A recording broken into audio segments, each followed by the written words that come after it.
comment magasiner un VR ou une roulotte usagée et surtout comment la faire inspecter.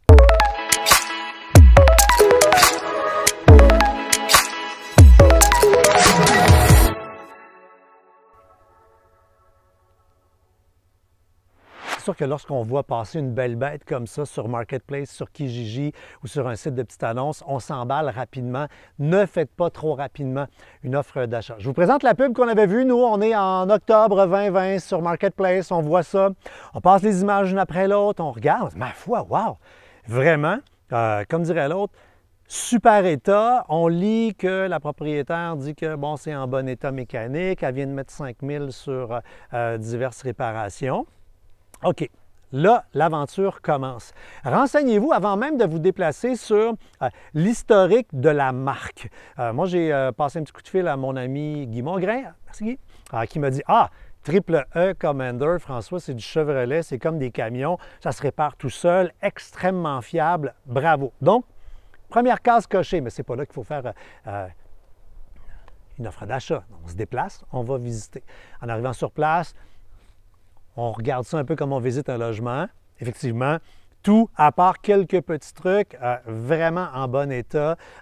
Ça sent bon, comme dirait l'autre, mais c'est pas à cette étape-là qu'on fait une offre d'achat. Donc, il faut absolument appeler des experts pour faire une évaluation. Comme on fait évaluer une maison, on fait évaluer un VR ou une roulotte. Nous, on a fait appel à André, un gars que j'avais croisé il y a quelques années pour l'aider avec son site web, qui a une entreprise qui s'appelle RVVR, service mobile, comme ça le dit, service mobile, il se déplace, il va vers le VR. Et peu importe avec qui vous faites affaire, vous voulez absolument qu'ils aient le fameux gadget qu'André a entre ses mains, qui est le détecteur d'humidité. Ça, là, tu passes ça doucement sur l'ensemble des parois du VR dans le but de trouver de l'humidité. Parce que c'est le problème numéro un d'une roulotte ou d'un VR, humidité.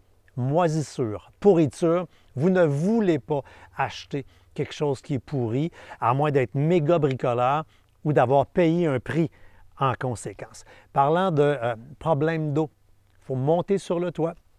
Une fois rendu sur le toit, il faut faire ce qu'on fait, c'est la technique des petits pas.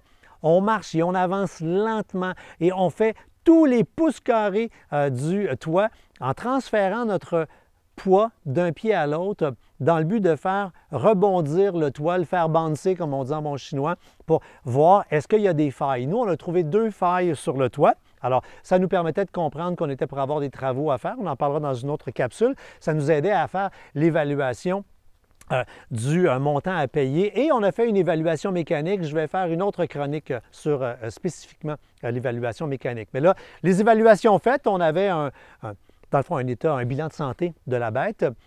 Les négociations s'enclenchent. Tu sais, on peut toujours faire baisser le prix. C'était annoncé à 15 000 $.